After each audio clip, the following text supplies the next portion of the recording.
En aquel tiempo los pastores fueron corriendo a Belén y encontraron a María y a José y al niño acostado en el pesebre. Al verlo contaron lo que les habían dicho de aquel niño. Todos los que lo oían se admiraban de lo que les decían los pastores. Y María conservaba todas estas cosas, meditándolas en su corazón. Los pastores se volvieron dando gloria y alabanza a Dios por lo que habían visto y oído, todo como les habían dicho. Al cumplirse los 8 días, tocaba circuncidar al niño, y le pusieron por nombre Jesús, como lo había llamado el ángel antes de su concepción. Palabra del Señor. Como os he dicho al inicio, la fiesta que hoy celebramos nos habla de la Virgen María, lógicamente, María, Madre de Dios, en griego la Theotokos. Pero en el fondo es ante todo una fiesta de Cristo. Y es una fiesta de Cristo porque fue el concilio de Éfeso en el año 431 el que, hablando sobre la naturaleza de Jesús, estableció que Él era verdadero Dios y verdadero hombre. Y si Él es verdadero Dios y verdadero hombre, porque María, que es su madre, engendra en su seno al Salvador, la segunda persona de la Santísima Trinidad, que sin dejar de ser Dios asume nuestra condición humana. Si María engendra a la segunda persona de la Santísima Trinidad, María no puede ser Christotokos, madre de Cristo, sino madre de Dios, de la segunda persona de la Santísima Trinidad. Esto, que puede parecer poco importante, sin embargo, es capital. Y es capital, primero, porque todos nosotros necesitamos razones para creer. Lo primero que nos enseña esta fiesta es que el Señor nos hizo cuerpo y alma y nos dio el don de la inteligencia. Y por lo tanto, no es algo descabellado que quieras entender a Dios. No es descabellado. Tu inteligencia tiene como misión intentar aportar luz. ¿Qué es lo descabellado? Que pienses que puedes comprender plenamente al Señor, como la criatura va a comprender plenamente al Creador. Pero hay muchos aspectos del Creador, lo que Él ha dado a conocer, lo que Él ha revelado, que sí podemos conocer de Dios. Y por lo tanto conviene, por una parte, no alarmarnos porque queramos comprender. Es bueno, es necesario, es humano. Y Dios nos creó dándonos el don de la inteligencia para intentar comprender los misterios de la vida. Pero conviene a la vez no olvidar que no solo tenemos razones intelectuales para creer, sino que también tenemos razones del corazón. ¿Cuáles son las razones intelectuales? Aquellas que, viendo la obra de Dios, nos iluminan. Por ejemplo, los concilios cristológicos. Pero también hay otro tipo de razones, que son las razones de las que habla Pascal, las razones del corazón. Y esas razones del corazón son las razones que uno siente en su corazón cuando contempla el misterio del niño Jesús hecho carne. Cuando ves el Belén, quizás no comprendas, pero entonces tu corazón te dice, cree. Cree porque Dios te ama. Cree porque la prueba de que Dios nos ama y que no quiere condenar a los hombres es que envía a su Hijo al mundo para salvarnos.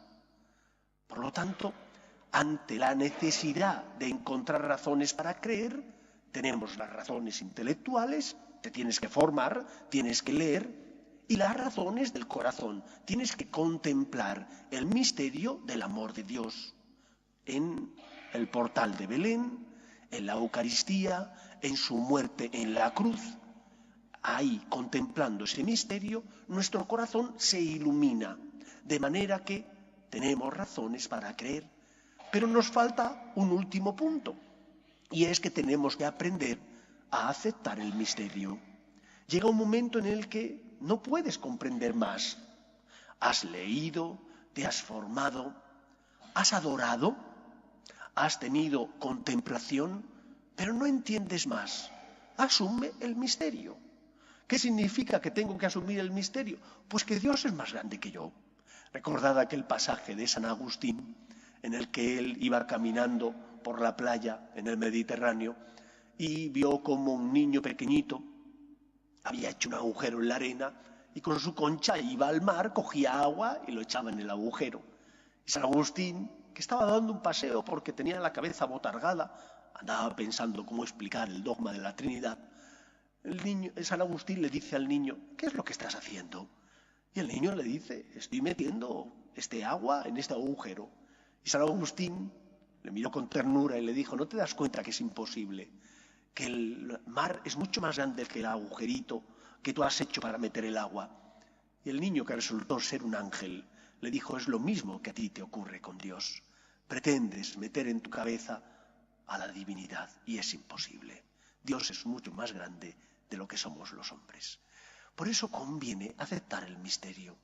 Y no pasa nada. Tenemos razones para creer, tanto intelectuales como del corazón, pero tenemos que aceptar el misterio de que no siempre podemos comprender a Dios. En este contexto y en este marco, el Concilio de Éfeso nos enseña que Dios envía a su Hijo al mundo y que la segunda persona de la Santísima Trinidad se encarna, sin dejar de ser Dios, se encarna tomando nuestra naturaleza. En Jesús hay una única persona, pero dos naturalezas, la humana y la divina. Y por lo tanto, esas dos naturalezas están unidas, son inseparables, y por eso María es Madre de Dios, porque Jesús es verdadero Dios y verdadero hombre. ¿Qué implicación tiene eso para nuestra vida?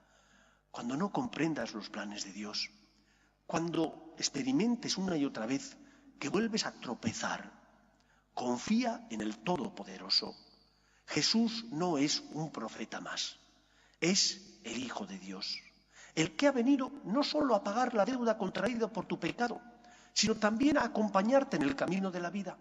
El que ha venido para, con su gracia, darte las fuerzas necesarias para que puedas ser un buen esposo y una buena esposa, para que puedas cumplir con tus deberes laborales, para que puedas perdonar aun cuanto te cueste, porque es difícil a veces perdonar. Jesús ha venido para que no estés solo, para perdonar tu culpa y para, compartiendo contigo su amor, darte las fuerzas que necesitas para levantarte si has caído y luchar, para luchar y no volver a tropezar, y si lo has hecho, para abrir tu corazón a Cristo y encontrar en Él su amor y su misericordia. Donde abundó el pecado, dirá San Pablo, sobreabundó su gracia. Recuerda, Jesús es verdadero Dios, es el Todopoderoso, pero también verdadero hombre, y asumió mi condición humana para rescatar en sí todo lo que había pecado, para de esa manera liberarme de la esclavitud del mal. En tercer lugar, ¿cómo no hablar de nuestra Madre la Virgen María? Aunque solo sean unas palabras. En la fiesta de María, Madre de Dios, hemos de aprender a pedir a la Virgen María su fe. Una fe que tenía razones para creer, pero una fe que estaba basada en los derechos de Dios. ¿Por qué los derechos de Dios? En un mundo donde hablamos de derechos constantemente, donde creo que hay demasiada inflación de derechos, tenemos que reclamar que aquí hay alguien que creó todo de la nada, y ese es Dios, y que por lo tanto Dios tiene derechos sobre su obra, y nosotros somos criatura de Dios. Cuando no comprendas los planes de Dios, como María, fíate de Él. Es el Señor, estás en las mejores manos, no hay nadie que te ame más que Él. Cuando te cueste hacer su voluntad, haz un acto de confianza, como hizo la Virgen María, que se fió de Dios, aunque no comprendió plenamente aquello que Gabriel le reveló. Para ella, hacer la voluntad de Dios no era una opción, era un deber. Y por eso simplemente concluyó con aquellas palabras: hágase en mí según tu palabra. Dejemos que el Señor dirija y guíe nuestros pasos. Y nuestra fe no entrará en crisis en los momentos difíciles, cuando no comprendemos los planes de Dios o cuando tenemos que aceptar la cruz, el dolor, la enfermedad, la muerte de un ser querido. No entrará en crisis porque viviremos de los momentos de luz y porque nuestra fe está basada en que Dios es el creador y dueño de todo lo que existe. Dios es el Señor y yo soy su criatura. Criatura elevada a la condición de hijo, pero criatura que por ello tiene que ser agradecida y que por ello, cuando no comprenda, tiene que hacer un acto de fe, diciendo: Señor, me fío de ti. Concluyo con aquella frase de Chesterton, tan iluminadora: para entrar en la iglesia no me han pedido que me quite la cabeza, me han pedido que me quite el sombrero. Es decir, llega un momento donde tienes que aceptar el misterio de que tú eres criatura y Él es el creador. Nosotros seguimos y amamos a aquel que, siendo Dios, sin dejar de ser Dios, se encarnó en el seno de la Virgen, una única persona y dos naturalezas, la humana y la divina. Que el Señor nos auxilie. Nos ponemos en pie.